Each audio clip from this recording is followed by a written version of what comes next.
So this is a little bit of fun with science.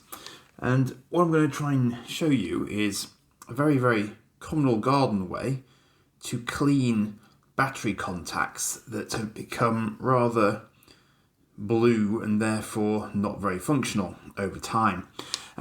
This normally happens, of course, because someone has left batteries in an electronic device for far too long.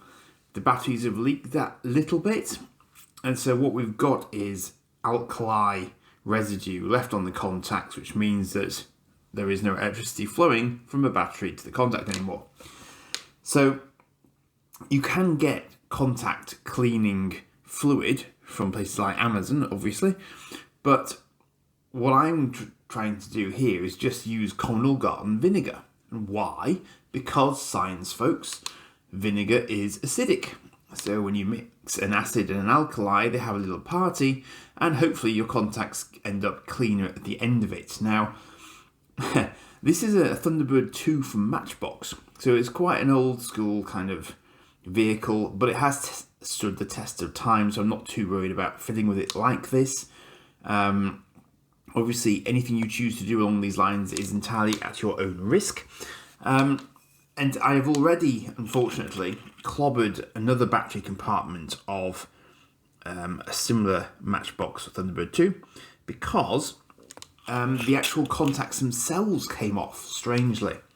So I'm going to be a little bit more careful with this attempt. So I've got a little bit of vinegar in the bottom here, dipping a Q-tip in to get a little bit on there, and then we'll see what happens with the contacts.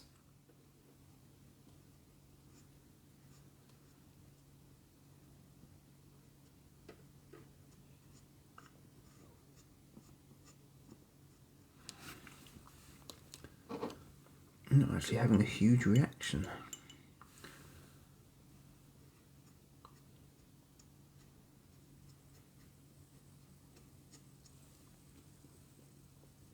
Oh, I can actually hear that. You might even be able to see it on a big screen.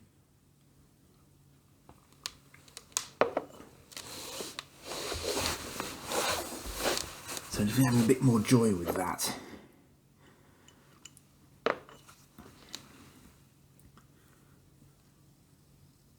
Yeah, that's good.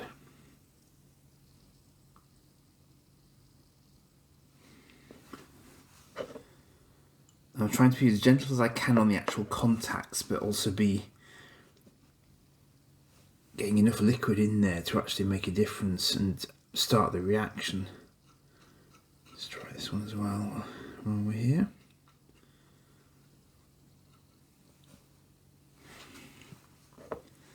These are pretty badly... What's the right word for it? Is it oxidization? Corrosion? Answers in the comments, please.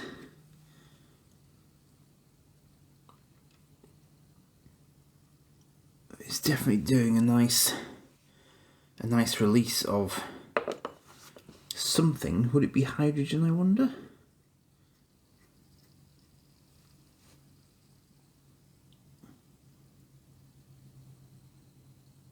It's really reacting. It's definitely working as intended.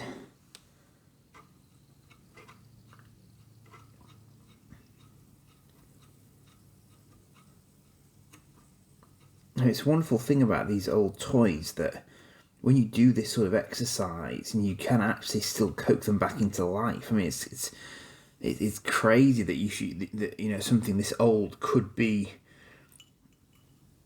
brought back to life, but it is sometimes the way with these things.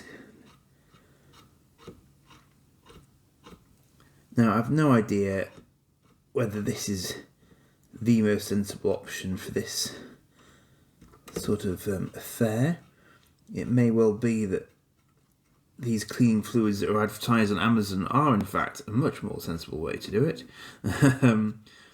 But I just thought it would be an interesting thing to show you on a sort of a general kind of householdy stuff you have available to you as per usual kind of basis.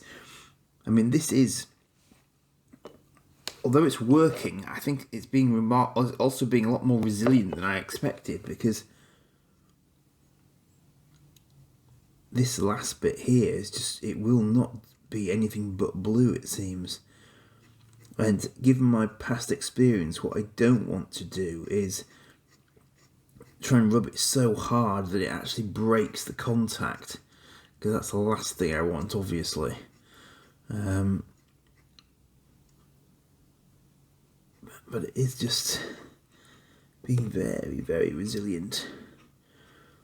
The one on this one that I'm looking at now is actually seems to be a little bit happier with life, but it's just tricky to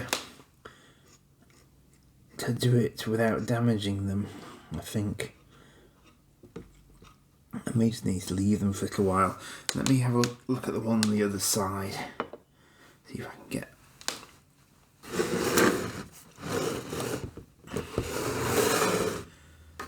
This side isn't actually so bad, I don't think. Let's just have a look at this. Yeah, this doesn't actually look so bad. So it'd just be interesting if I could actually get the sounds up and running again. I mean, that's obviously primarily why I'm doing this.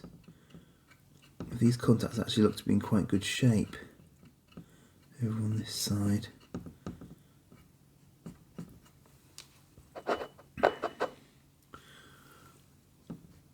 So what I think I'll do is I'm just gonna keep going at this for a little while, and then I'll show you it again a little bit later on when I've had a chance just to sort of wipe it all off and then find some fresh batteries. So I'll leave it there for now and come back to you. Cheers. So we're in a short while later territory here, folks, and as you can see, a great big puddle of blue gunk that sort of dripped down to the battery compartment. But the battery compartment itself is not looking too bad. There's still a little bit of sort of compound on the contacts there. But I am just going to slot in 3 fresh and shiny batteries. And the thing is, of course, I don't know whether when I received this it was actually still working. I honestly can't remember. So this is a properly live random demonstration to see whether or not it is actually going to wake up.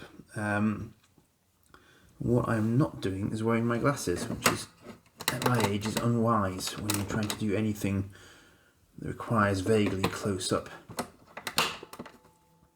work. But anyway, we shall see. Hopefully I'll get these the right way around. Now then. Has that done anything? This is the question. Multi-million-dollar question. Nope, none of these buttons are happy. Oh, that's a shame. Now, I suppose to make this a proper experiment, perhaps what I should do is get some proper cleaning solution. Well, I say proper cleaning solution, better cleaning solution from Amazon, and just see if that would make any difference. I'm also just I'm gonna pop the back on it. I don't think it will make any difference. But on the off chance that it really needs its full compartment on it, let's have a look. Nope, still no joy. And as far as I'm aware, there isn't an actual on-off switch component to this. So I don't think that I'm missing anything. I think that if it's on, you know? Which is a bit of a shame. So either the whole thing has just had it for reasons other than the battery, or the batteries aren't making good enough connection. But I did try, and as you can see, it makes some difference because we've got some of the residue out in the bottom of the bowl there, but apparently either not enough to make a difference or it's just broken. So I tried, but interesting experiment. So, you know, if you are short on something, you're trying desperately to revive something, you could try vinegar, but no guarantees, unfortunately, not when it's something that's 40 years old. So if I do manage to get it working, I'll let you know in the comments, but cheers for now.